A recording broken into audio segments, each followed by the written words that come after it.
السلام عليكم ورحمة الله وبركاته.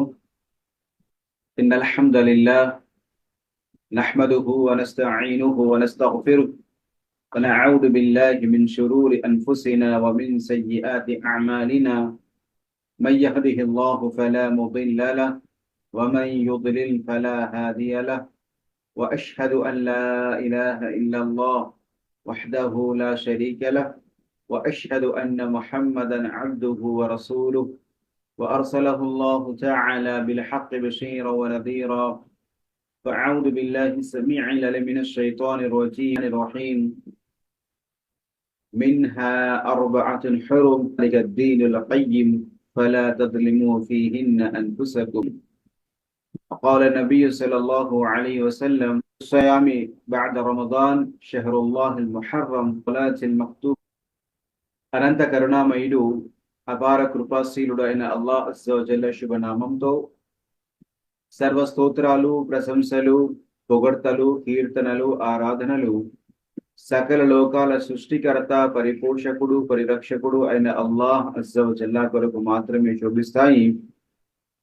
ఆయనే ఈ భూమిని, ఆకాశాన్ని, వాటి మధ్య ఉన్న సమస్తాన్ని కేవలం 6 రోజుల్లో సృష్టించాడు. ఆ తర్వాత అర్ష్ పైన ఉండి సమస్తాన్ని పరిపాలిస్తున్నాడు, పోషిస్తున్నాడు.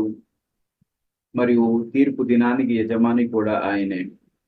మనందరి సన్మార్గం కొరకు ఎంతమంది ప్రవక్తలు చేయబడ్డారు. వారందరిపైన ప్రత్యేకంగా చిట్ట చివరి ప్రవక్త ముహమ్మద్ రసూలుల్లాహ్ సల్లల్లాహు అలైహి వసల్లం వారిపై అల్లాహ్ తఆలా యొక్క శాంతి శుభాలు, కారుణ్యాలు వర్షించుగాక. అల్లాహుమ్మ సల్లి అలా ముహమ్మదిన్ వ అలా ఆలి ముహమ్మదిన్ వ బారిక్ వసల్లిం.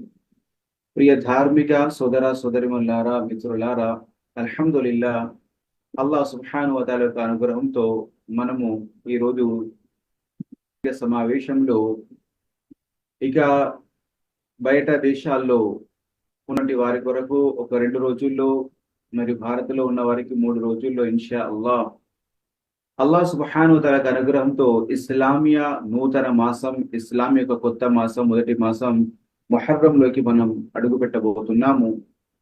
ఈ శుభ సందర్భంలో మనందరము కూడా ఈ ముహర్రం యొక్క మాసం యొక్క ఘనత ఖురాన్ హదీసుల్లో ఏ విధంగా వచ్చింది, మరి దాని ఆదేశాలు ఏంటి, ఈ మాసాన్ని మనం ఏ విధంగా గడపాలి అనే విషయాలు తెలుసుకోవడం మనందరిపైన విధి ఉంది, విధిగా చేయడం జరిగింది.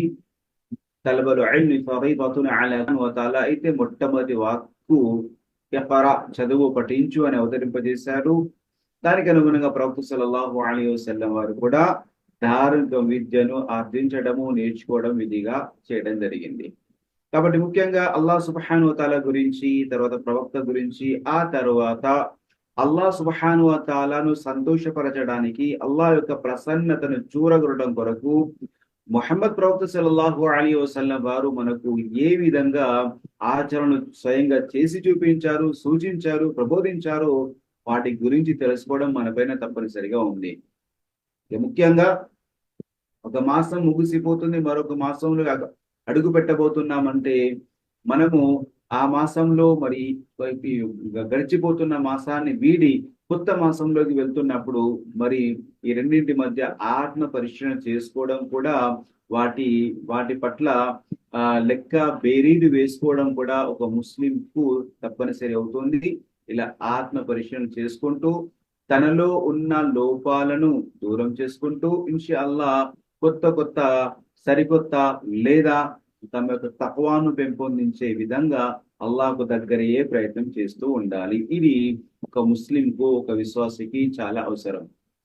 రండి, ఇక ఆలస్యం చేయకుండా ఇన్షా అల్లాహ్ మనం మన యొక్క అంశంలోకి వెళ్దాము. ముహర్రం మాస ఘనత, ఆదేశాలు. ముహర్రం అనే ఒక పదంతోనే ఈ మాసానికి గల యొక్క గౌరవం మనకు అర్థమవుతుంది. అల్లాహ్ సుబ్హానహు వ తఆలా ఏదైతే సూర తౌబా 36వ వచనములో ఏదైతే విషయాలు తెలియజేశాడో, అల్లాహ్ దగ్గర, అల్లాహ్ గ్రంథములో భూమి ఆకాశాలను సృష్టించినప్పటి నుండి 12 మాసాలు ఉన్నాయి. ఇన్న ఇద్దత షుహూరి ఇందల్లాహి 12 షహరన్ ఫీ కితాబిల్లాహి యౌమ ఖలఖస్ సమావాతి వల్ అర్ద్. అల్లాహ్ దగ్గర భూమి ఆకాశాలను సృష్టించినప్పటి నుండి అల్లాహ్ గ్రంథంలో 12 మాసాలు, మిన్హా అర్బఅతున్ హురుం, అందులో 12 మాసాలు, 4 మాసాలు చాలా నిషిద్ధ మాసాలు, గౌరవప్రదమైన మాసాలు. దైవ ప్రవక్త సల్లల్లాహు అలైహి వసల్లం వారు స్వయంగా వాటి గురించి తెలియజేయడం జరిగింది. దుల్ఖాదా, దుల్హిజ్జా, ముహర్రం అంటే ఈ 3 ఒకదాని తర్వాత ఒకటి వస్తాయి. ఆ తర్వాత రజబ్ నెల అని. అయితే అల్హమ్దులిల్లా షహరుల్ అష్హురుల్ హురుం, గౌరవప్రదమైన హజ్ మాసాలు ముగిసిపోనున్నాయి. మరియు అల్హమ్దులిల్లా మనము ముహర్రం మాసంలోకి అడుగు పెట్టబోతున్నాము. అంటే ఇస్లాం యొక్క మొట్టమొదటి మహినా, నెల, మాసము, మంత్ అదే ముహర్రం.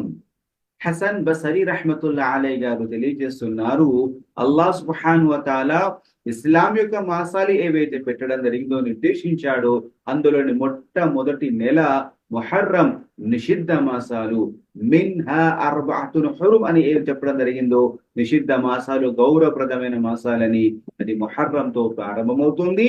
అదే విధంగా ఆఖరినొక నెల, చివరి నెల కూడా, అది కూడా గౌరవప్రదమైన నెల, నిషిద్ధ మాసం దుల్హిజ్జాతో మొదలుపడుతుంది. కాబట్టి మొదటిది కూడా గౌరవప్రదమైన నెల, చివరి నెల కూడా మాషా అల్లాహ్, చివరి నెల కూడా అదే హుర్మత్ అంటే గౌరవప్రదమైన నెల అని హసన్ బసరి రహ్మతుల్లాహి అలైహి గారు తెలపడం జరిగింది. సోదర సోదరిమణులారా, అల్లాహ్ సుబ్హానహు వ తఆలా ప్రత్యేకించి ఈ 4 మాసాల్లో ఫలా తద్లిము ఫీహిన్న అన్ఫుసకుం, మీరు పరస్పరం మీ ఆత్మలపైనను పరస్పరం ఒకరిపైన ఒకరి మీరు దౌర్జన్యానికి పాల్పడకండి అని ఈ మాసాన్ని ఉద్దేశించి ప్రత్యేకించి చెప్పడం జరిగింది. అయితే ఇక్కడ ఉద్దేశము ఈ 4 మాసాల్లోనే దౌర్జన్యాన్ని గొడగట్టకండి అంటే మిగతా మాసాల్లో చేయొచ్చా అని ఎంత మాత్రం అర్థం కాదు. పూర్తిగా సంవత్సరంలోని 12 నెలల్లో ప్రతి నెల, ప్రతి వారం, ప్రతిరోజు, ప్రతి గంట, ప్రతి సమయం కూడా మనపై మనము దౌర్జన్యం చేసుకోకూడదు, ఇతరులపైన దౌర్జన్యం కూడా చేయకూడదు. అల్లాహ్ సుబ్హానహు వ తఆలా జుల్మ్ ఏదైతే ఉందో, దౌర్జన్యాన్ని హరాం, నిషిద్ధం చేశాడు. అంతేకాకుండా దానికి దూరంగా ఉండమని అల్లాహ్ తాలా మరి ప్రవక్త గారు బోధించారు. కాబట్టి 12 మాసాల్లోనూ మనం చేయకూడదు ప్రత్యేకించి. ఎందుకంటే ఈ 12 మాసాల్లోని 4 మాసాలకు చాలా గౌరవం ఉంది కాబట్టి, అందులోనూ మొట్టమొదటి మాసము ముహర్రం కాబట్టి, ఈ మాసంలో మీరు ప్రత్యేకించి శ్రద్ధ వహించాలి అని ఇక్కడ ఉద్దేశం. కాబట్టి మనం దౌర్జన్యానికి దూరంగా ఉండాలి. తమ పైన కానీ ఇతరుల పైన కానీ దౌర్జన్యానికి, అన్యాయానికి ఒడిగట్టకూడదు అనేది ఇందులో ఇవ్వబడ్డ ముఖ్యమైన ఆజ్ఞ.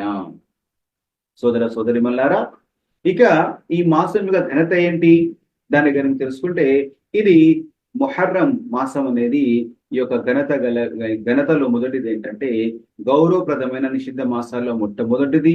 ఇది మనకు ఇప్పుడే తెలుసుకున్నాము. ఇది కూడా దీని యొక్క ఘనత. రెండవది ఏంటి, అల్లాహ్ సుబ్హానహు వ తఆలా ఈ మాసాన్ని తన మాసంగా షహరుల్లాహిల్ ముహర్రం, షహరుల్లా అని చెప్పడం జరిగింది. అంటే అల్లాహ్ తాలా యొక్క మాసం అని ఈ యొక్క నెలను ప్రవక్త సల్లల్లాహు అలైహి వసల్లం గారు తెలపడం జరిగింది.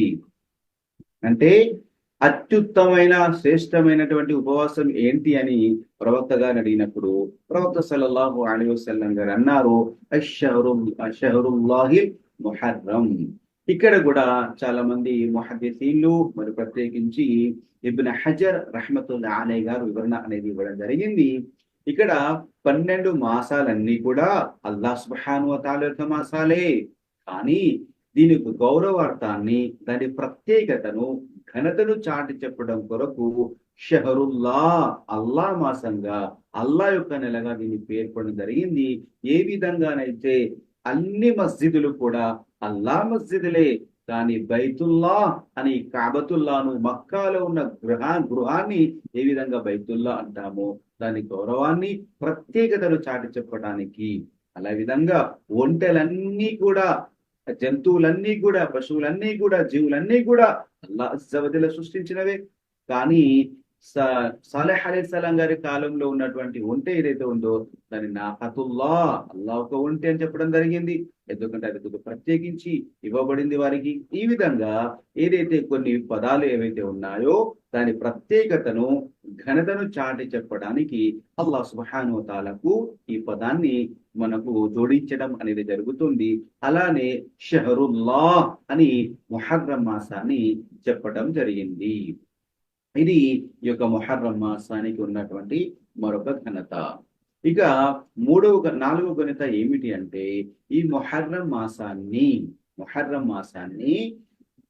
అజ్ఞాన కాలంలో ఉన్నటువంటి అరబ్బులు మరియు ఆ కాలంలో అజ్ఞాన కాలంలో ఉన్నటువంటి ముష్రిక్కులు, అరబ్బు వాళ్ళు, మరి యూదులు, క్రైస్తవులు, మరి ప్రవక్త సల్లల్లాహు అలైహి వసల్లం గారు ప్రవక్తగా ఎన్నుకోబడ్డటువంటి ఆ తరుణంలో, ఆ సమయంలో కూడా ముహర్రం మాసాన్ని వాళ్ళు గౌరవించేవారు. అంటే అందులో యుద్ధాలు చేసుకునేవారు కాదు. సుబ్హానల్లాహ్. ఎంతగా దాన్ని గౌరవించేవారంటే ఒకవేళ తన తండ్రిని చంపిన వాడు, తన తండ్రిని కానీ తన బంధువును కానీ చంపినటువంటి ఒక హంతకుడు కూడా ఎదురొచ్చినా కూడా అతన్ని ఇబ్బంది పెట్టడము, లేదా ప్రతీకారం తీసుకోవడము, బెదిరించడము, పనులు కొరకడము, అంటే ఆ ఒక కోపాన్ని వ్యక్తం చేయడము, ఇలాంటివి ఏమి చేసేవారు కాదు. సుబ్హానల్లాహ్. వాస్తవంగా ఆనాటి కాలంలో చిన్న చిన్న విషయాలకు వాళ్ళు పెద్ద పెద్ద యుద్ధాలు చేసుకున్నారు, గొడవలు పెట్టుకునేవారు. కానీ అల్లాహ్ యొక్క అనుగ్రహం ఏంటంటే అంతటి కర్కటులు, అంత కఠిన మనస్కులు కూడా ముహర్రం మాసాన్ని గౌరవించేవారు. ఇది అల్హమ్దులిల్లాహ్ ఆనాటి నుండి కూడా ఉంది. అంతేకాదు యూదులు, క్రైస్తవులు కూడా ఈ మాసాన్ని గౌరవించేవాళ్ళు. ప్రత్యేకించి 10వ తేదీకి మరింత ప్రత్యేకత ఉంది. ఈ ముహర్రం 10వ తేదీని దీన్ని ఆషూరా అని అంటారు. ఆ ఆషూరా దినానికి 10వ తేదీకి చాలా గౌరవం కూడా ఉంది. చాలా గౌరవాన్ని ఇచ్చేవాళ్ళు. ఎందుకని ఇచ్చేవాళ్ళు? ఎందుకంటే ఆనాటి కాలంలో ముష్రిక్కులు కూడా ఉపవాసాలు పాటించేవారు. ముహర్రం యొక్క 10వ తేదీన వాళ్ళు ఉపవాసం పాటించేవాళ్ళు. యూదులు కూడా ఉపవాసం పాటించేవాళ్ళు. ముష్రిక్కులు ఎందుకు పాటిస్తున్నారంటే అది ఆనవాయితీగా వచ్చేది. చాలా కాలం నుండి, అజ్ఞాన కాలం నుండి వాళ్ళు ముహర్రం యొక్క 10వ తేదీన ఉపవాసం పాటిస్తూ ఉండేవాళ్ళు. ఆ ప్రవక్త గారి కాలంలో కూడా ప్రవక్త గారు కూడా చూశారు. ఇక యూదులు ఎందుకు పాటిస్తారు అంటే అది ప్రవక్త సల్లల్లాహు అలైహి వసల్లం వారు మక్కా నుండి మదీనాకు వచ్చినప్పుడు మదీనా వాసులు ఆ యూదులు ఎప్పుడైతే 10వ తేదీన ఉపవాసం పాటిస్తున్నారో ఆషురా ముహర్రం 10వ తేదీన వారిని అడగడం జరిగింది, మీరు ఎందుకు ఉపవాసం పాటిస్తున్నారు అని. ఎందుకంటే ఆ రోజునే అల్లాహ్ జల్ల షానహు మూసా అలైహిస్సలాం గారికి ఫిరౌన్ యొక్క దౌర్జన్యం నుండి విముక్తిని అనుగ్రహించారు. మరియు అంతేకాకుండా వారిని సముద్రంలో ముంచేశారు. కాబట్టి మేము కృతజ్ఞతా భావంతో మేము ఆ రోజున ఉపవాసం పాటిస్తాము అని. కాబట్టి యూదులు ఆ కారణం చేత, అంటే మూసా అలైహిస్సలాం గారికి అల్లాహ్ జల్ల షానహు విముక్తి కలిగించాడు ఫిరౌన్ నుండి, వాడు ఒక జుల్ము దౌర్జన్యం నుండి. అందుకని వారు కృతజ్ఞతా భావంతో వారు కూడా పాటించేవాళ్ళు. ఇక వారిని అనుసరించి ఈ క్రైస్తవులు కూడా ఆ 10వ తేదీన ఉపవాసం పాటిస్తూ ఉండేవారు. ఇది కూడా ఆయిషా రదియల్లాహు అన్హా గారు తెలియజేశారు. ఇన్నహు యౌము తఅదీముహుల్ యహూదు వన్నసారా. మరి యూదులు, క్రైస్తవులు కూడా ఆ 10వ తేదీన గౌరవించే వాళ్ళు, ఉపవాసం కూడా పాటించే వాళ్ళు అని. సోదర సోదరిమణులారా, మన ఇస్లాం ధర్మంలో ముఖ్యంగా అస్లాఫ్ అంటే సహాబా, తాబెఈన్, తాబెఈన్ ఈ 3 తరాలలో 10 రోజులు, అంటే 10 రోజులు ఇలా 3 ఉన్నాయి. వీటికి చాలా గౌరవం ఉండేది. ఒకటి ఏంటి? ముహర్రం యొక్క మొదటి 10 రోజులు. ముహర్రం యొక్క మొదటి 10 రోజులకు చాలా గౌరవించేవాళ్ళు. ఇందులో చాలా అల్హమ్దులిల్లాహ్ మంచి పనులు చేసేవారు. అన్నిటికంటే మించి 10వ రోజున ఉపవాసం పాటించేవారు. ఇక రెండవది ఏంటి? రమదాన్లోని ఆఖరి 10 రోజులు. రమదాన్లోని ఆఖరి ఆషరా, దానికి కూడా ఎంతో గొప్ప విలువ ఉంది. ముఖ్యంగా రాత్రుల్లో, ఎందుకంటే అందులో లైలతుల్ ఖద్ర్ కొరకు మనము ఖియాముల్ లైల్ చేయాలి, లైలతుల్ ఖద్ర్ను వెతకాలి, ఘనమైన రాత్రిని వెతుకోవాలి. ఇది ఇక మూడో ఒక 10 రోజులు ఏంటది? అల్హమ్దులిల్లాహ్ మొన్న గడిచినటువంటి జిల్హిజ్జాలోని మొదటి 10 రోజులు. అయితే ఒక్కోదానికి ఒక ప్రత్యేకత అనేది ఉంది. అల్హమ్దులిల్లాహ్ ముహర్రం మాసంలోని 10 రోజులు ఏంటంటే అల్లాహ్ ఒక మాసం అది. మరి ప్రవక్త సల్లల్లాహు అలైహి వసల్లం వారు ఇది ఎంతగానో గౌరవించేవాళ్ళు. మరి ఫర్ద్ ఉపవాసాల తర్వాత ఏవైతే ఇక గొప్ప శ్రేష్టమైనటువంటి ఉపవాసం ఏదైతే ఉందో దాన్ని అల్లాహ్ ప్రవక్త గారు సల్లల్లాహు అలైహి వసల్లం వారు ముహర్రం మాసాన్ని చెప్పడం జరిగింది. కాబట్టి ఇక రెండవది ఏంటి, దుల్హిజ్జాకు అల్లాహకు అత్యంత ఇష్టమైనటువంటి రోజులు అవి. ప్రపంచపు దినాల్లో అతి అల్లాహకు అతి ప్రీతిపరమైనటువంటి రోజులు ఆ 10 రోజులు. ఇక రమదాన్ లోని ఆఖరి 10 రోజుల్లో ఖురాన్ అవతరింపజేయబడింది ఘనమైన రాత్రి కాబట్టి. అయితే అసలు ఈ ఈ 3 రకాల 10 రాత్రులను కూడా అల్హమ్దుల్లా అత్యధికంగా గౌరవించే వాళ్ళు. అందులో ఆయా కార్యాలలో ఆయా సమయాల్లో ఏ ఏ పనులు చేయాలో అలా చేసేవాళ్ళు. కాబట్టి అల్హమ్దుల్లా ఈ విషయం కూడా మనకు బోధపడుతుంది. సోదర సోదరిమల్లారా, ఇక ఈ యొక్క మొహర్రం మాసంలో ఇప్పుడు గడిచిన దుల్ఖాదా దుల్హిజ్జాతో కాకుండా ఇక దీనికి ప్రత్యేకత ఏంటంటే మనం కొత్త సంవత్సరంలోకి అడుగుపెట్టుకుతున్నాము. ఇస్లాం ప్రకారంగా 1446 హిజ్రీ ముగిసిపోయి 1447 హిజ్రీలో మనము అడుగు పెట్టబోతున్నాము. ఈ విషయంగా కూడా అల్హమ్దుల్లా మనము ఒక విషయాన్ని గమనించాల్సి ఉంటుంది. ఎందుకంటే ఇది మన కొత్త సంవత్సరంగా హిజ్రీ క్యాలెండర్ అనేది కూడా అల్హమ్దుల్లా మనకు ప్రారంభమైంది కూడా ఇప్పటి నుండే. అయితే ఉమర్ బిన్ ఖత్తాబ్ రదియల్లాహు అన్హు గారి యొక్క కాలంలో అల్లాహ్ యొక్క అనుగ్రహంతో ఇస్లాం సామ్రాజ్యము అనేది చాలా వ్యాపింపజేసింది. అంటే చాలా వ్యాప్తి చెందింది. ఈ చాలా ఒక పెద్ద భూభాగం వైపుకు అల్హమ్దుల్లాహ్ ఇస్లాం అనేది విస్తరించింది. అయితే ఎక్కడైతే ఉమర్ బిన్ ఖత్తాబ్ అమీరుల్ ముమినీన్ విశ్వాసుల యొక్క నాయకుడు ఉమర్ బిన్ ఖత్తాబ్ రదియల్లాహు అన్హు గారు ఎక్కడెక్కడైతే వాళ్ళ యొక్క గవర్నర్లను ఒక ఇస్లాం యొక్క ప్రభుత్వ నియమ నాయకులుగా నియమించి పెట్టారో వారి నుండి ఎన్నో ఉత్తరాలు కూడా వచ్చేవి. ఆ రోజుల్లో ప్రత్యుత్తరాల వల్లనే సమస్యలు పరిష్కరించుకునేవారు. అయితే ఆ ఉత్తరాలు వచ్చేటప్పుడు ఎవరిది ముందు వచ్చింది, ఎవరిది వెనుక వచ్చింది, ఎప్పుడు వచ్చింది అనేది అందులో డేట్ అనేది, తారీఖ్ అనేది, తేదీ అనేది లిఖించబడి ఉండేది కాదు. మరి ఈ యొక్క సమస్యను అబూ మూసా అషరీ రలియల్లాహు తఆలా అన్హు గారు చక్కగా దాన్ని గుర్తించేవారు. ఎందుకంటే మేము పంపుతున్నాము, ఒక ఉత్తరాలు పంపుతున్నాము, కానీ మొదటి పంపిన దానికేమో తర్వాత ఉత్తర్వు వస్తుంది, దాని తర్వాత మరొకటి వస్తుందని ఆయన కూడా దాన్ని గమనించడం జరిగింది. కాబట్టి అబూ మూసా అషరీ రలియల్లాహు తఆలా అన్హు గారి ప్రత్యేకమైనటువంటి ఒక ఆయన యొక్క ఆయన యొక్క ఆలోచన ప్రకారంగా ఉమర్ బిన్ ఖత్తాబ్ రలియల్లాహు అన్హు గారికి చెప్పడం వల్ల అల్హమ్దులిల్లా మళ్ళీ ఒక సమావేశం అయింది. వారు ఎంతో మంది కిబార్ అంటే అగ్రగణులైన సహాబాలతో ఆ కాలంలో సహాబాలతో అల్హమ్దులిల్లా సలహా సంప్రదింపులు జరిగింది. ఆ తర్వాత అంటే మనం ఏ ఒక్క మాసాన్ని మనము స్టార్ట్ చేయాలి, మరి ఎక్కడి నుండి మన తారీఖ్ డేట్ అనేది స్టార్ట్ చేయాలి అంటే ఇప్పుడు మొదటి తేదీ ఒకటో సంవత్సరం అని ఏ మంత్ నుండి లేదా దేన్ని మనము ఆ పునాదిగా చేసుకొని దేన్ని కీలకంగా ప్రమాణకంగా చేసుకొని చేయాలని అన్నారు. కాబట్టి అల్హమ్దులిల్లా ఎన్నో సలహా సలింపుల తర్వాత అందరు కూడా ఏకాభిప్రాయానికి వచ్చారు. ఎందుకంటే హిజ్రత్ ఏదైతే జరిగిందో ప్రవక్త గారు మక్కాను వదిలి మదీనాకు ఏదైతే వెళ్ళారో మదీనాకు వెళ్ళిన తరపు నుండి అల్హమ్దులిల్లా ఇస్లాంకు ఒక మంచి అభివృద్ధి వచ్చింది. మరి మదీనాలో కూడా అల్హమ్దులిల్లా ఇస్లాం అనేది స్థాపించబడింది. అక్కడ నుండి మళ్ళీ అల్హమ్దులిల్లా ప్రపంచ దేశాల్లో కూడా ఇస్లాం అనేది వెళ్ళింది. కాబట్టి హిజ్రత్ అనేది ఒక పునాది కాబట్టి, ఒక టర్నింగ్ పాయింట్ అనేది కాబట్టి హిజ్రత్ ని మనము మన సంవత్సరంగా చేసుకుందామని అప్పటి నుండి 1వ హిజ్రీ 1వ నెల 1వ తేదీ ఇలా అల్హమ్దులిల్లా ముహర్రం మాసాన్ని ఆ నెల ఎప్పుడైతే సమావేశం జరిగిందో అప్పుడు వాళ్ళుగా ఇది ముహర్రం 1వ తేదీ 1వ హిజ్రీ ఇలా అల్హమ్దులిల్లా ఆనాటి నుండి 2వ తేదీ ముహర్రం నెల 1వ హిజ్రీ ఈ విధంగా అల్హమ్దులిల్లా ఆనాటి నుండి హిజ్రీ అనే శకము అల్హమ్దులిల్లా మనకు ప్రారంభం అనేది జరిగింది. ఈ విధంగా క్యాలెండర్ అనేది కూడా ఉమర్ బిన్ ఖత్తాబ్ రలియల్లాహు అన్హు గారి యొక్క కాలంలో ఈ విధంగా అల్హమ్దులిల్లా రావడం అనేది జరిగింది. కాబట్టి ఇక్కడ మనం గమనించాల్సింది ఏంటంటే అల్లాహ్ అజ్జా వజల్లా ఏదైతే 12 మాసాలు పెట్టడం అనేది అందులో మొదటి మాసం కూడా ముహర్రమే అల్హమ్దులిల్లా. కాబట్టి మరి ఉమర్ బిన్ ఖత్తాబ్ రలియల్లాహు అన్హు గారు కూడా ఈ యొక్క సమావేశం జరిగిన తర్వాత కూడా అప్పుడు కూడా ముహర్రం మాసమే. కాబట్టి ఈ విధంగా మాసం అనేది ప్రారంభమవుతుంది. సోదర సోదరిమణులారా, ఇప్పుడు మనం ప్రత్యేకించి ఈ యొక్క మాసాల్లోకి అడుగు పెట్టే ముందు మనం అల్హమ్దులిల్లా అస్సలాఫ్ కూడా మన సలఫ్ సాలిహీన్ కూడా వాళ్ళు ఏం చేసేవారంటే ఒక కొత్త మాసంలోకి వెళ్ళేటప్పుడు వాళ్ళు తమ ఆత్మ పరిశీలన చేసుకునేవారు. గొప్ప దినాల్లోకి, ప్రాముఖ్యత కలిగిన ఘనత కలిగిన దినాల్లోకి, రోజుల్లోకి ప్రవేశించడానికి ముందుగా వాళ్ళు ముఖ్యంగా 3 పనులు చేసేవారు. ఏంటంటే ముందుగా తౌబతన్ నసూహా అంటే నిర్మలమైనటువంటి ఒక తౌబా, పశ్చాత్తాపం చెందేవారు.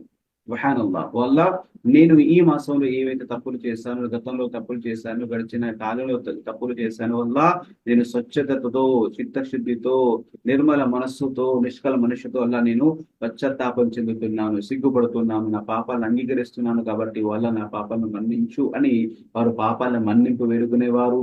అల్హమ్దులిల్లాహ్. ఆ తర్వాత తమ యొక్క సంకల్పాలను వారు సరి చేసుకునేవారు, విశ్వాసాన్ని పెంచుకునేవారు. ఆ తర్వాత అల్హమ్దులిల్లాహ్ ఆ మాసంలో ఏ పనులు ఉన్నాయో వాటి గురించి వాళ్ళు అల్హమ్దులిల్లాహ్ సంసిద్ధమయ్యేవాళ్ళు. సుబ్హానల్లాహ్. ముహర్రం మాసంలో ఏం చేయాలి? ప్రత్యేకించి 10 రోజుల్లో ఫలానా పనులు చేయాలని చెప్పలేదు. కానీ 10వ తేదీన మాత్రం ఉపవాసం పాటించాల్సిందిగా చెప్పడం జరిగింది. ఎందుకంటే ప్రవక్త సల్లల్లాహు అలైహి వసల్లం గారు మక్కా నుండి మదీనాకి వెళ్ళిన తర్వాత వారు ఎప్పుడైతే మాట అన్నారో, ఎందుకంటే మూసా అలైహిస్సలాం గారిని అల్లాహ్ తఆలా ఫిర్ఔన్ నుండి కాపాడారు కాబట్టి కృతజ్ఞతా భావంతో మేము చేస్తున్నాం అన్నప్పుడు రేపు ప్రవక్త సల్లల్లాహు అలైహి వసల్లం వారు కూడా ఒక మాట అంటారు. ఎందుకంటే వనహ్ను అంటే మేము చాలా దానికి హక్కుదారులము. ఎందుకంటే ప్రవక్త సల్లల్లాహు అలైహి వసల్లం గారు అంత్య ప్రవక్తగా పంపబడ్డారు కాబట్టి మూసా అలైహిస్సలాం గారు ప్రవక్తలకు సోదరులు అవుతారు. అంటే పరస్పరం సోదరులు అవుతారు కాబట్టి మూసా అలైహిస్సలాం గారి ఆయన అల్లాహ్ అజ్జ వజల్లకు కృతజ్ఞతగా మీకంటే మేము ఎక్కువ ఉంటాం. ఎందుకంటే సత్యం పైన ఉన్నది వాళ్ళు కాబట్టి ప్రవక్త గారు అన్నారు. కాబట్టి ఆనాటి నుండి అల్హమ్దులిల్లాహ్ అంటే మొదటి హిజ్రీ ప్రవక్త గారు మక్కా నుండి మదీనాకు వచ్చిన తర్వాత అప్పటి నుండి 10వ తేదీన ముహర్రం 10వ తేదీన ఉపవాసం పాటించేవాళ్ళు. ఎప్పుడైతే అంటే ఒక సంవత్సరం పాటించారు, 2వ హిజ్రీలోనే అల్హమ్దులిల్లాహ్ ప్రవక్త సల్లల్లాహు అలైహి వసల్లం గారికి రమదాన్ ఉపవాసాలు విధిగా చేయబడ్డం జరిగింది. కాబట్టి ఈ 10వ తేదీన జరిగింది. అయితే ఉపవాసాలు ఏవైతే రమదాన్ ఉపవాసాలు విధి చేయబడ్డాయో ఆ తర్వాత కూడా ప్రవక్త సల్లల్లాహు అలైహి వసల్లం గారు ముహర్రం 10వ తేదీన తప్పకుండా ఉపవాసం పాటిస్తూ వచ్చారు.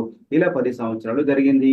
కాకపోతే ఆఖరి సంవత్సరం ప్రవక్త సల్లల్లాహు అలైహి వసల్లం గారు 10వ హిజ్రీకి ఎప్పుడైతే అడుగు పెట్టారో అప్పుడు ఆ ముహర్రం అంటే 11వ హిజ్రీ 11వ హిజ్రీ ముహర్రంలో ప్రవక్త గారు ఏమన్నారు?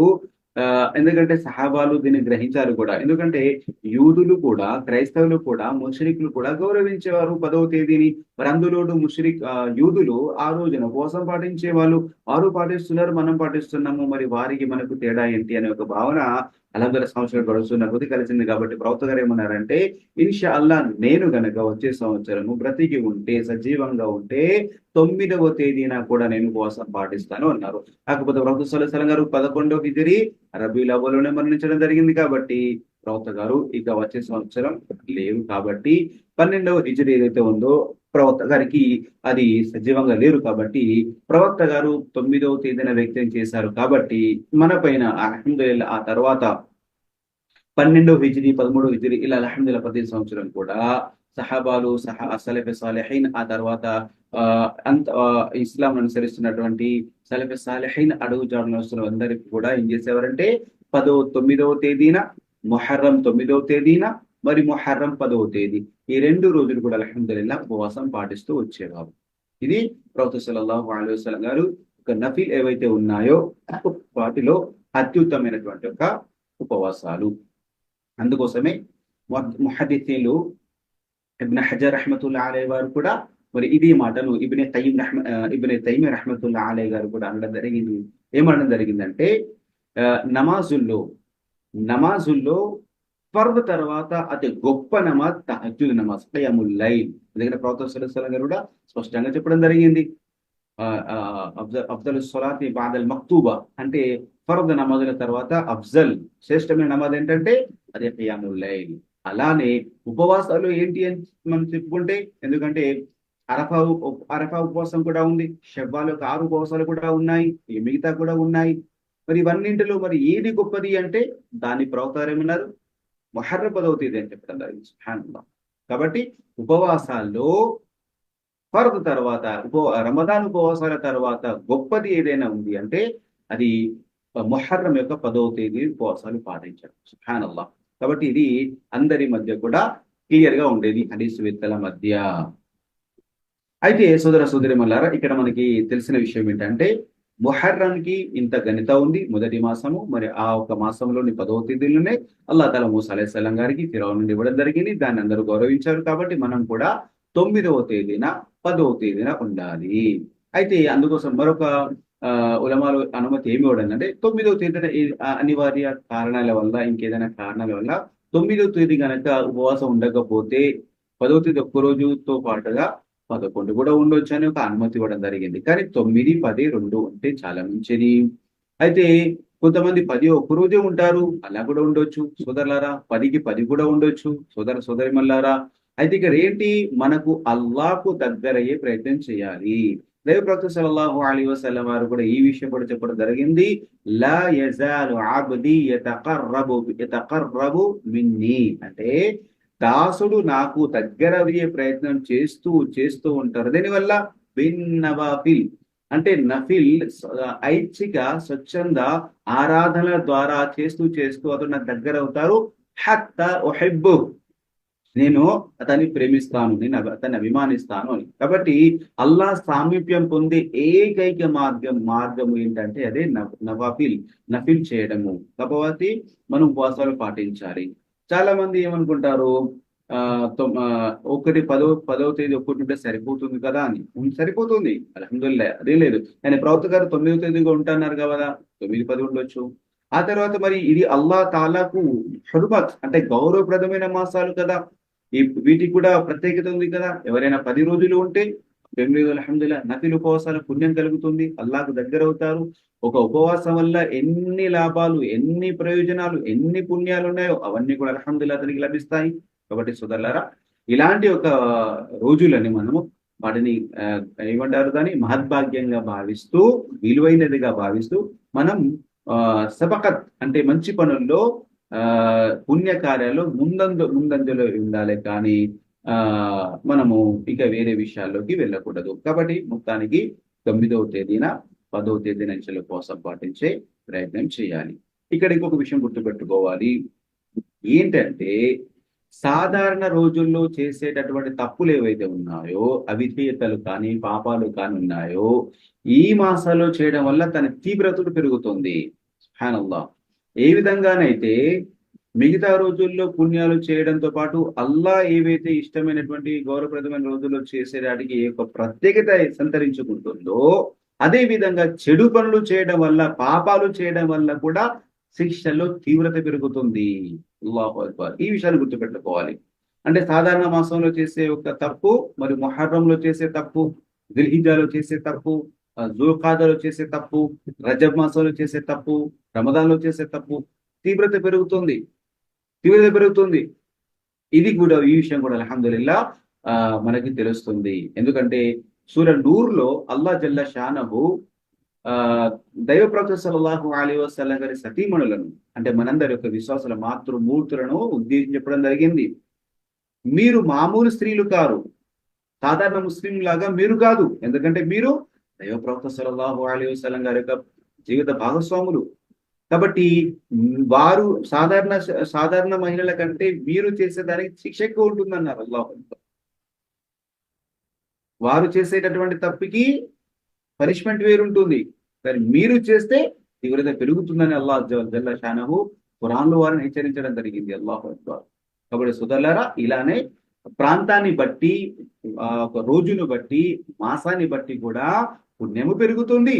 అలానే అవిధేయతకు, పాపానికి కూడా తీవ్రత అనేది, తీవ్రత అనేది పెరుగుతుంది. కాబట్టి మనము ఎట్టి పరిస్థితుల్లో కూడా ప్రత్యేకించి అన్ని రోజులు కూడా మనము అవిధేయతకు, పాపానికి దూరంగా ఉండే ప్రయత్నం చేస్తూనే ఉండాలి. మరి ముఖ్యంగా ఈ యొక్క రాబోయే ముహర్రం మాసంలో కూడా దౌర్జన్యం చేయకూడదు, జుల్మ్ అనేది ఎవరిపైన చేయకూడదు. అంటే మన పైన మనం దౌర్జన్యం ఏంటంటే పాపాలు చేయకూడదు.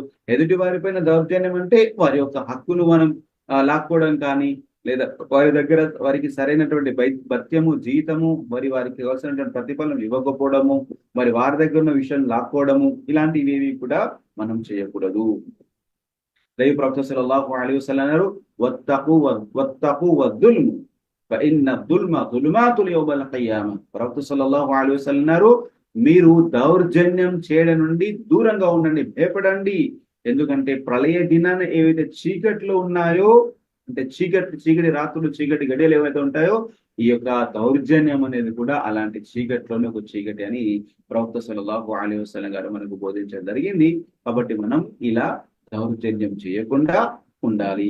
దానికి దీనిలో కయ్యం ఏమన్నారు, ఇది సవ్యమైన ధర్మం కాబట్టి ప్రవక్త సల్లల్లాహు అలైహి వసల్లం వారి ద్వారా అల్లాహ్ తాలా అన్ని విషయాలు మనం చెప్పడం జరిగింది.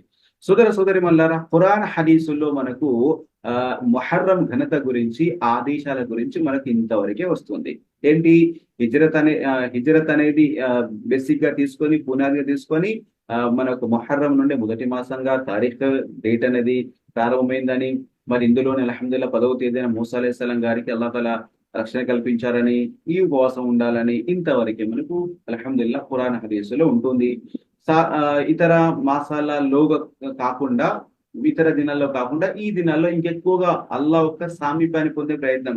ప్రతిరోజు ఖురాన్ చదువుతున్నాము, ఈ మాసాలు ఎక్కువ చదవాలి, ఎక్కువ చదువుకునే ప్రయత్నం చేయాలి. ఎందుకంటే నిషిద్ధ మాసాలు, గౌరవప్రదమైన మాసాలు, అల్లాహ్ తాలా వీటిని ప్రత్యేకించారు. కాబట్టి పుణ్యం కూడా అల్హమ్దులిల్లాహ్ అల్లా దయగలిగితే మనకి కూడా ప్రసాదించవచ్చు. కాబట్టి ఇందులో అన్ని సత్కార్యాలు చేసే ప్రయత్నం తప్పకుండా చేస్తూ, వారు ప్రత్యేకించి షిర్కు చేయకుండా, విదాతులు చేయకుండా, పాపాలు చేయకుండా, సున్నత్కు వ్యతిరేకంగా ఉన్నటువంటి చర్యలు చేయకుండా, మన పైన ఏవైతే అల్లాహ్ తాలా హరాం నిషిద్ధం చేశారో పెద్ద పెద్ద పాపాలు, వాటికి ఒడిగట్టకుండా, పాల్పడకుండా మనల్ని మనం రక్షించుకుంటూ ఈ మాసాలను, ఈ రోజులను గడపాలి.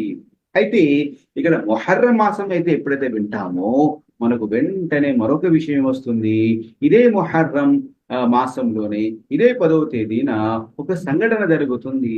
అదే దైవ ప్రవక్త సల్లల్లాహు అలైహి వసల్లం గారి యొక్క మనవడు మరియు అలీ మరియు ఫాతిమా రదియల్లాహు అన్హుమా గారి యొక్క గారాల పట్టి హుసైన్ రదియల్లాహు అన్హు గారి వీరమరణం, షహాదత్.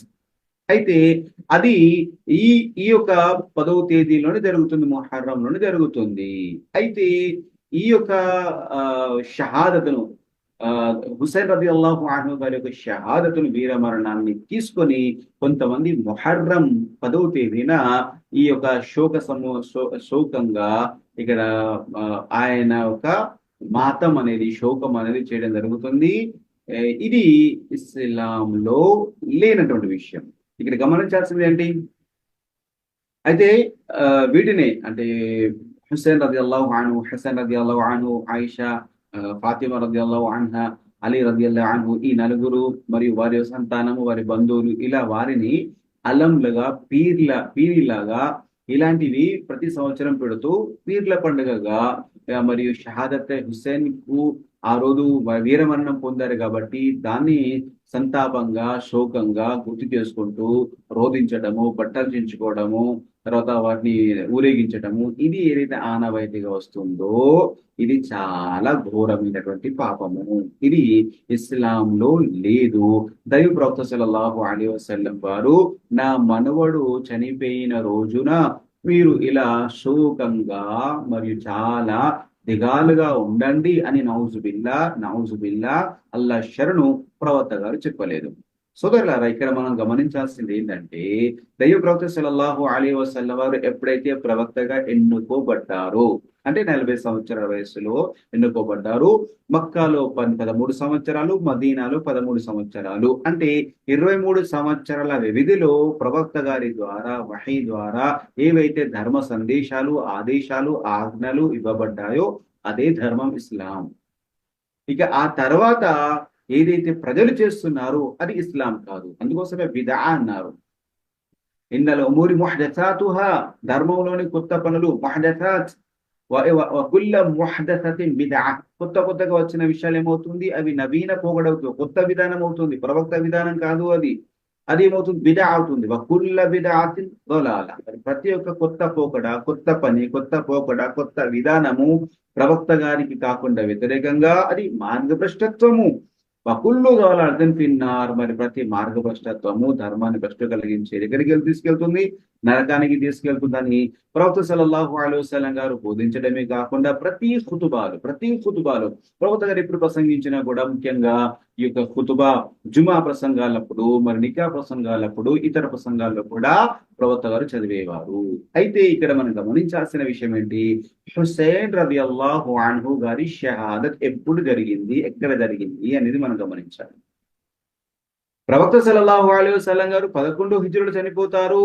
ధర్మం సంపూర్ణమవుతుంది. 9వ హిజ్రీలోనే ప్రవక్త గారు ఎప్పుడైతే హజ్ యాత్ర 10వ హిజ్రీలో ప్రవక్త సల్లల్లాహు అలైహి వసల్లం హజ్ యాత్ర ఏదైతే చేశారో ఆ రోజున 9వ తేదీన అరఫా రోజున ఇస్లాం సంపూర్ణమవుతుంది.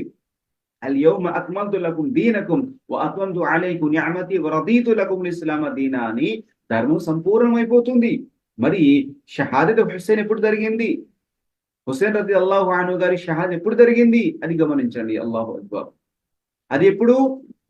అబూబకర్ సిద్దిక్ రదియల్లాహు తఆలా గారి ఖిలాఫత్ అయిపోతుంది. మరి ఉమర్ బిన్ ఖత్తాబ్ గారి ఖిలాఫత్ అయిపోతుంది. మరి ఉస్మాన్ బిన్ అఫ్ఫాన్ గారి ఖిలాఫత్ అయిపోతుంది. ఆ తర్వాత అలీ రదియల్లాహు అన్హు గారి ఖిలాఫత్ అయిపోతుంది. ఆ తర్వాత ఆయన యొక్క కుమారుడు హసన్ రదియల్లాహు పెద్ద కుమారుడు హసన్ రదియల్లాహు తఆలా అన్హు గారు ఖిలాఫత్ అయిపోతుంది. అయితే అప్పుడు ఆ తర్వాత ఎప్పుడైతే ఉస్మాన్ రదియల్లాహు అన్హు గారి షహాదత్ జరుగుతుందో అక్కడ కొంచెం విభేదం వస్తుంది. అబూ సుఫియాన్ కు మరియు ఆ తర్వాత ముఆవియా రదియల్లాహు అన్హు గారికి మరియు ఉస్మాన్ రదియల్లాహు గారి తర్వాత అలీ రదియల్లాహు అన్హు గారికి ఏమొస్తుందంటే ఉస్మాన్ రదియల్లాహు అన్హు గారిని ఎవరైతే షహాదత్ చేశారో చంపేశారో వారికి ముందుగా మనము వారితో యుద్ధం చేయాలని ముఆవియా గారు అంటారు. ఇక అబూ సుఫియాన్ గారి యొక్క కుమారుడు అలీ రదియల్లాహు అన్హు గారు ఏమంటారంటే అంత బలము అంత సైన్యమే ఉంటే వారిని ఎప్పుడు ఎదుర్కొనే వాళ్ళము కదా, అది లేకుంటేనే కదా ఈ పరిస్థితి వచ్చింది. కాబట్టి ముందుగా మనము ఖిలాఫత్ అయితే నడిపిద్దాము, మన బలం వచ్చిన తర్వాత వారిని ఎదుర్కొందామని. అప్పుడే వేరవుతుంది. ముఆవియా రదియల్లాహు అన్హు గారు అలీ రదియల్లాహు అన్హు గారి పైన బైఅత్ చేయకుండా సిరియా వెళ్ళిపోతారు, షామ్కి వెళ్ళిపోతారు. అక్కడ ఆయన పరిపాలన జరుగుతుంది. మొత్తానికి ఈ ఇద్దరి మధ్య కొంచెం వైరం ఏదైతే ఉంటుందో దాని ఆ తర్వాత అలీ తర్వాత రదియల్లాహు అన్హు తర్వాత వచ్చిన హసన్ రదియల్లాహు అన్హు గారు సంధి చేసుకుంటారు.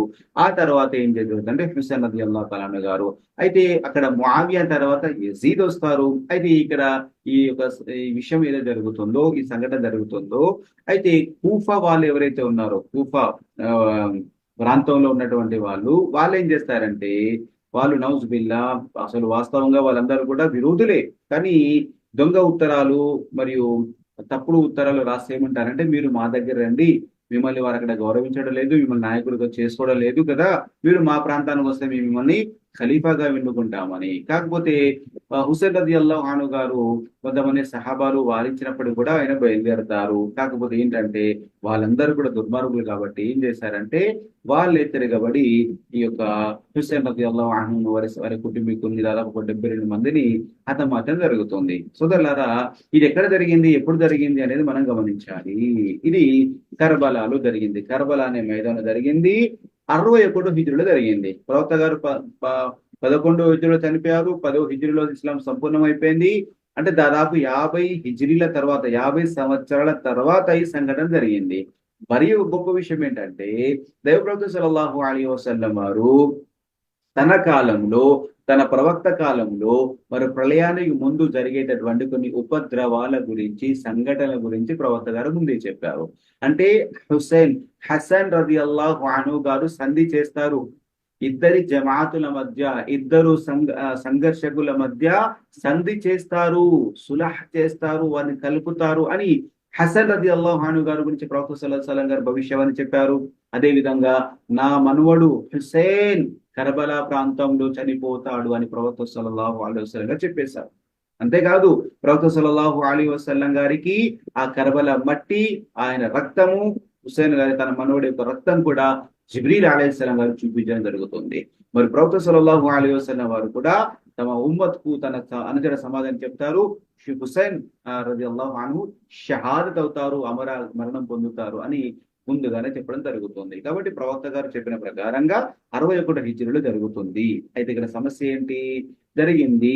అదే అంతకు ముందు కూడా ప్రవక్త గారి కాలంలో ఎంతో మంది సహాబాలు ఎన్నో యుద్ధాలు ఎంతో చనిపోయారు.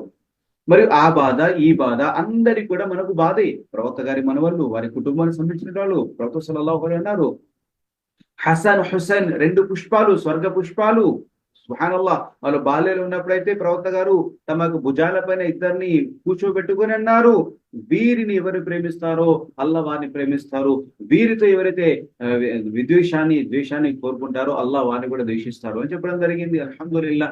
అలాంటి ఎంతగా ప్రేమించేటటువంటి ఒక ప్రవక్త గారి మనవల్ని చంపడం అనేది మనందరికీ కూడా చాలా విచారకరమైన, బాధాకరమైన సంగతి, విషయము అల్హమ్దులిల్లా ఉంది.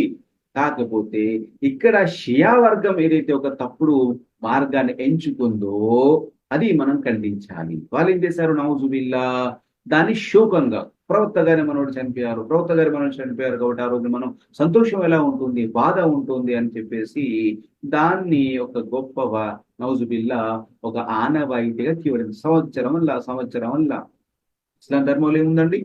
ఎవరు చనిపోయినా కూడా 3 రోజుల కంటే ఎక్కువగా బాధపడాల్సిన అవసరం లేదు. శోకం అంటే మనం సంతాపం చేయాల్సింది, దిగులుగా ఉండాల్సింది, ఏడవాల్సింది కూడా 3 రోజులు.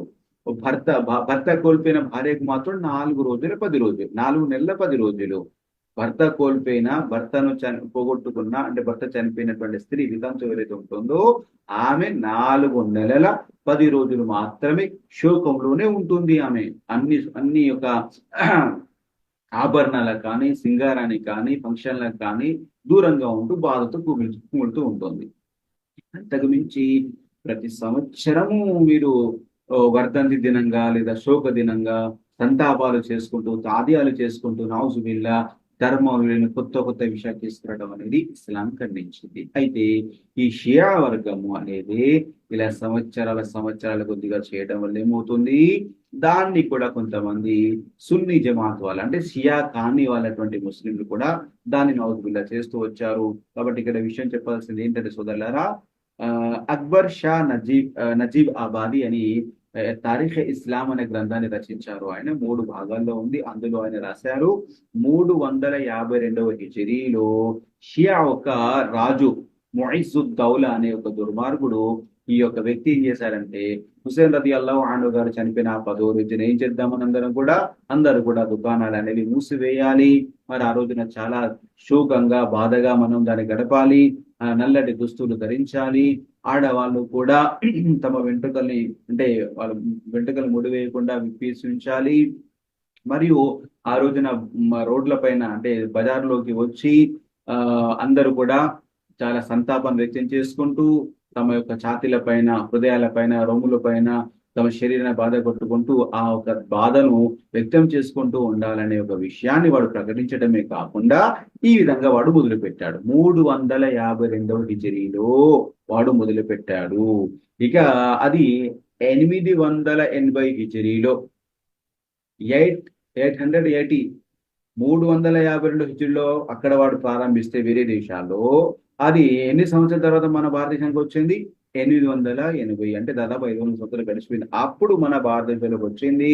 అప్పుడు కూడా ఈ యొక్క తైమూర్ లింగ్ అనే ఒక రాజు చక్రవర్తి ఏదైతే మన భారతదేశంలోకి వచ్చి అప్పుడు పరిపాలన జరుగుతుందో ఆ సమయంలో అక్కడ ఉన్నటువంటి షియా రాజు, మళ్ళా తైమూర్ లింగ్ రాజు కాదు, చక్రవర్తి కాదు, వారి పరిపాలనా కాలంలో వీడు ఒక షియా ఒక రాజు, వాడు ఒక గ్రామానికి, ఒక ప్రాంతానికి నాయకుడిగా ఉన్నాడో వాడు ఏం చేశారంటే ఈ విధంగా మళ్ళీ మన భారతదేశంలో దాన్ని మొదలు పెట్టడం జరిగింది. ఆలోచించండి, 880లో మొట్టమొదటి స్టార్ట్ అయింది. ఇప్పుడు 1440 కాబట్టి కొన్ని వేల సంవత్సరాలు ఉంది. కాబట్టి ఇప్పుడు దాని వేళ్ళు అనుకుని ఉంది. అందుకోసమే ఆనాడు ప్రభుత్వంలో మొట్టమొదటి సెలవు దినంగా మొహర్రం 10వ తేదీ ప్రకటించేవారు.